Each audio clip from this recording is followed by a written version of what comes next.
在大马 MCO 期间，发生了假警察设置假路障当场打抢民众的事件。最近也发生了假警察当众拖走中国女子。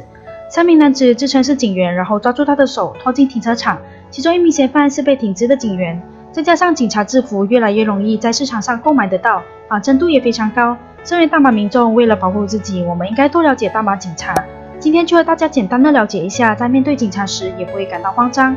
无论是遇到穿制服或便衣警察阻拦时，如果不确定对方的身份，我们可以有礼貌的要求对方出示警员证，通过颜色来辨认。马来西亚的警员证一共有4种颜色，分别是红、蓝、黄和白，所以可以通过颜色来区分。欢迎来到钉钉，钉钉这个频道主要是和大家分享一些知识，让大家在紧张压力的生活中带点轻松的气氛，同时又能提高学习，所以记得按下订阅哦。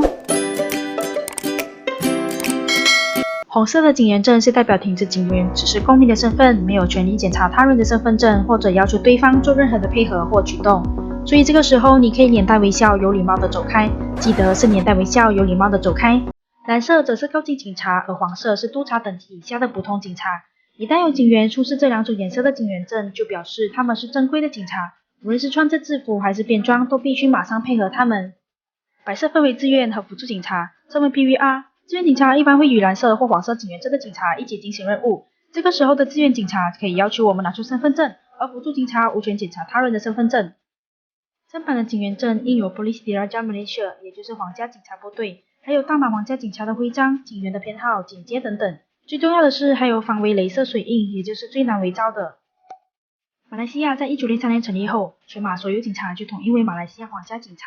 马来西亚皇家警察马来文称为 Polis Diraja Malaysia， 是执行大马法律和维护国家治安的主要单位，由多个部门所组成。相信大家常常都会看到穿着不同制服的警察，也许大家会感到混淆，到底这些制服的区别在哪里？工作岗位是什么？通常当我们说到警察时，脑海里第一个出现的会是身穿蓝色警服的警员。为什么是蓝色呢？大马皇家警察使用的这一种蓝色称为桑桑卡比鲁，象征着皇家警察应有的自豪感和正直感。他们右胸前的口袋会有徽章、名字、自己的识别号码，而左胸前挂着缎带和 Bersedia Bukit 的徽章。不同等级和宗教的警员会佩戴不同的顶帽，帽子上会有银色的警察标志，右边袖子上也会有不同等级的徽章。这一类的警员是皇家正规警察，是一般的行动部队。一旦发现可疑人物，他们有权利停止或拘留可疑人物，或者搜索他人的车和飞机，也可以要求你拿出驾车执照、身份证或者是设置路障等等。主要的工作范围还是打击罪案、打劫等等，防止人民生命受到威胁的工作。当然，他们的职责也会根据不同的级别和场合而不同。另一种身穿蓝色制服的警察称为辅助警察 Police 判断，他们的制服和正规警察非常的相似，不同的是胸前 Police 判断的徽章。通常他们头上戴的是贝雷帽，不是，是这一个。这一类辅助警察主要是提供马来西亚皇家警察额外的协助，而他们的工作地方通常是正规警察不在的地方，就像是银行、购物广场、私人或政府建筑物等等。辅助警察是由警察总监所委任，但是会由他们执行任务地方的雇主聘请和发薪水给辅助警察。简单来说，如果商场 A 聘请辅助警察来确保商场的安全，商场 A 需要发薪水给当值的辅助警察。辅助警察的职责主要包括巡逻和监视当值的地方，维持人群秩序，保护雇主财产和逮捕罪犯等等。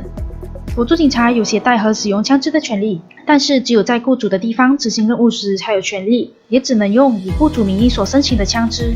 还有就是大家最常看到的交通警察，上白下黑的制服和深蓝色的帽子非常容易辨认，注意一看，其实交警穿的是骑行鞋子和帅气的 Sembro 腰带，这种腰带是从肩盘到腰部的斜腰带，为什么只有一根而且还是斜的呢？据说发明者是英国军官 Sembro， 一般人会用左手按着肩靴，为了防止摆动。当时他在印度失去了手指，便发明了这种腰带，发车时可以取得平衡，很快的便在军官中流行起来。回到大马交警，他们的主要职责和大家知道的差不多，就是防止道路阻塞和维持公共道路秩序，包括超速驾驶、闯红灯、违法泊车、驾驶时使用手机。交警和正规警察一样，有权利阻止和搜索他人和车，也有权利要求他人提供身份证等，还有设置路障、发散慢，绝对是你抛锚在路旁时最需要的好朋友，也有可能是你最大的噩梦。当然，交警也有逮捕人的权利，像是危险驾驶、醉酒驾驶、把包包或小孩放在腿上驾驶等等，所以大家还是乖乖小心的驾驶吧。大马有2个主要的反恐部队，六种特种部队和特种作战部队。六种特种部队是最早成立的特种警察，已经有半个世纪的历史。69代表成立于1969年。女准特种部队主要是应对大马发生的暴乱，包括反恐行动、反暴乱、人质营救等等。就像你常常在连续剧里看见的画面。UTK 成立于1975年，因为任务需求，多年以来都保持低调和神秘。但是对马来西亚的贡献非常大，过去的几年都是在森林里作战。部队成员都是通过特别的训练被挑选出来的警员，需要经过3个阶段的训练、潜伏、拆弹等等。只有精英中的精英才能进入 UTK， 因为主要打击对象是凶悍的歹徒和恐怖分子。再来就是马来西亚政报队，也被人名称为红头兵。政报队也在马来西亚皇家警察旗下，部队里的所有成员都有警员的身份，是防暴警察。防暴队成立的目的是为了培养一支能够在马来西亚发生扰乱或是非法集会时采用政报行动的部队。除了以上这一些，马来西亚还有其他的部队和一些非警察单位，其中也包括了 MCO 期间协助警方的军队。马来西亚的保安人员制服和交警也非常的相似，但是仔细一看还是有不同的地方哦，千万别搞乱了。虽然 JPJ 官员也是身穿深蓝色的制服，但是他们和警察是不一样的。JPJ 设置路障的几率会比交警来得少，设置路障的原因也是为了检查车的路税是否合格，或是和其他有关当局联合的临时任务。而深青色的制服和黄色的帽子是瑞拉自卫警乐团的制服，和某些部队和军队的制服非常的相似。